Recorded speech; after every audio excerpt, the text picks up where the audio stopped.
The current mayor of Auckland, Phil Goff, has announced that he won't be standing for re-election. After 40 years in politics, the Auckland mayor announced he won't be standing again at October's local body election. This leaves an open field for anyone to snatch the top job of the Auckland Council. There are many different candidates running for this position, but based on recent polling, it seems it is an open race between 4 different candidates. So let's have a look at these candidates, see what they're standing for, and how they would govern New Zealand's largest city. Auckland is a very progressive city, a strong Labour city, so that is why every single mayor of the super city has been a Labour-endorsed candidate. This fact makes it seem like a betting man would put his money on Efeso Collins. Efeso is a sitting Auckland councillor for Manukau, and has not only the public endorsement of the Labour Party, but also the Green Party. If he were to win, he would be the first Samoan New Zealander to be mayor of Auckland, an identity that means a lot to him and his community. His signature policy is a free public transport for Auckland policy, which would be a game changer for the city. I'm also really aware that for poorer communities, nearly 30% of their income is going to transport. So imagine if we took away the fares to get on the bus or the train. That means that they've got all of that extra income to feed their family. And fares-free public transport is for everybody.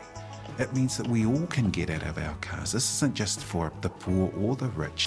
Efeso seems like the establishment pick and the clear successor to Phil Goff, but he isn't a shoo-in, with him polling in a statistical tie with the next candidate. There is a lot to say about Leo Molloy. Molloy is a famous Auckland businessman, being known for owning various popular bars and restaurants on Auckland's Viaduct Harbour. He is a very bold personality and is very outspoken. He is running a right-wing populist campaign, being about cutting costs, lowering rates, and cancelling all climate change action from the council. In response to Efeso's free public transport policy, Molloy said he would pass the same policy for a trial period of 1 year. With the two frontrunners pushing this policy, it seems like it is most likely to take effect for Aucklanders to have free public transport, which is a promising change. Now, Molloy is a very controversial figure. Firstly, there are the intentional provocative things that he has said so far during the campaign, which some have commented on as being cutthroat and nasty. But I think the main controversy is his criminal history. Molloy was charged with assault of a waiter at a restaurant that he was eating at in 2001, and he also assaulted a member of his own waitstaff in 2002, and more recently being found guilty of breaching name suppression during the Grace Merlane murder trial, something he defends to this day. I hold the moral high ground there.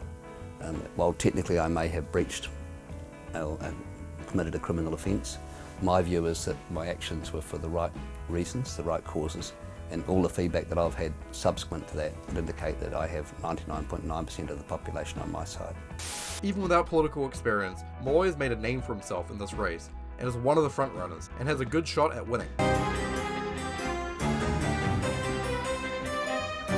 Viv Beck is the CEO of Heart of the City, which is a business association that represents businesses in the CBD of Auckland. She is a centre-right candidate looking to bring back economic prosperity to the city after the pandemic. Her transport policies differ from Efeso and Leo, claiming that she wishes transport policies to be more car-orientated, wanting to divert $200 million away from bus and cycle lane funds to improve the congestion of cars. So why are we continually building cycleways in Auckland?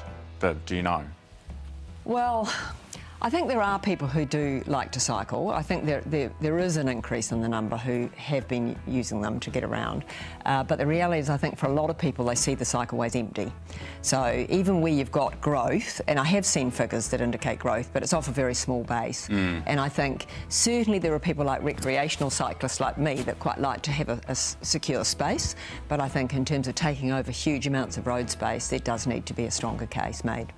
She does not back the free public transport policies of the other two candidates. She seems to be the centre-right establishment pick, with hints that the National Party may endorse her, which is actually contrary to what Leo Molloy has been saying, so who knows? So Leo, are you saying that the National Party has offered to endorse you publicly as the preferred candidate? It didn't come from Chris Luxon. There's clearly a lot of momentum behind me. Who did it come from? Look, I've turned up wearing blue. What is that telling you? Yeah, but you're saying, seriously, you're saying that people within the National Party have offered to endorse you publicly? Everybody is talking to me.